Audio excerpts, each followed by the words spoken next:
Serving under the blue helmets, under the UN umbrella, and wearing my country's flag on my uniform, has been a matter of pride for me.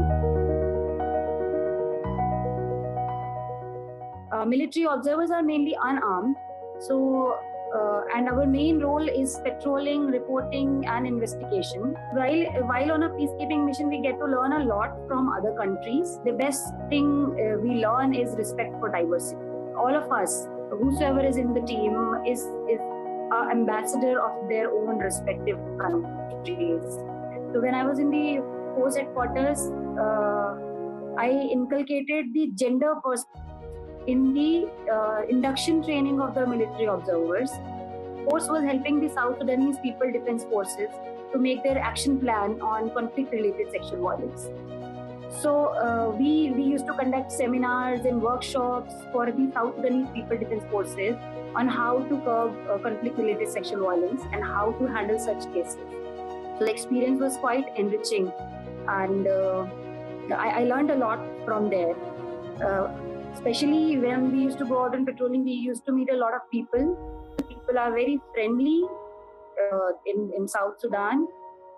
And as far as experience is concerned, I learned a little bit of Arabic to communicate better with people, so that we can break the first barrier, that is the barrier of communication. I think women can play a very, very big role in the global peacekeeping, and I think that they are already doing their bit. The local communities in the conflict-driven places feel comfortable in liaising, communicating with the troops that have women component in them, and that I have seen from my experience also on ground. This is beneficial for both the reach of the mission in the communities, as well as it is important for the women in the community that they see role models in the women soldiers who are there doing serving under the blue helmets.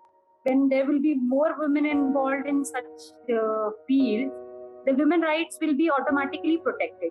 I would urge all the member states of the United Nations to pledge more and more female peacekeepers, so that the presence of the female soldiers on ground can bring a sense of security to most of the survivors of the conflict. And I think the message is quite clear.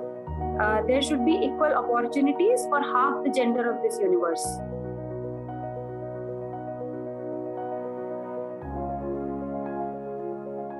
Congratulations, Major Suman. Women peacekeepers play an extraordinarily important role in changing the landscape of how we view security. Women peacekeepers teach us that it's not just about silencing the guns. What's important in peacekeeping is also protecting the most vulnerable. And the protection, the safety, and the dignity of women, guaranteeing that, is at the core of peacekeeping. I'm honored to join the entire UN family today in celebrating and congratulating Major Suman for her outstanding achievement and being a recipient of the UN Military Gender Advocate Award, the first Indian recipient. During her service with the UN mission in South Sudan, she mentored the UN military observer on conflict-related sexual violence. She trained the South Sudanese forces, and she helped launch an action plan on conflict-related gender violence. India is a great supporter of UN peacekeeping around the world. With over 200,000 peacekeepers, India's contribution is by far the largest. But India is also inspiring in its contribution to female peacekeeping. The all-female Indian police contingent that was sent to Liberia to help with the reconstruction after the war not only helped bring peace and to solidify peace in Liberia, but also inspired many, many Liberian women to, for example, increase their own participation in serving their country through the security forces there. By the time that the Indian contingent, the all-female Indian contingent left Liberia, the rate of participation of Liberian women in their own security forces had increased from 6 to 17%.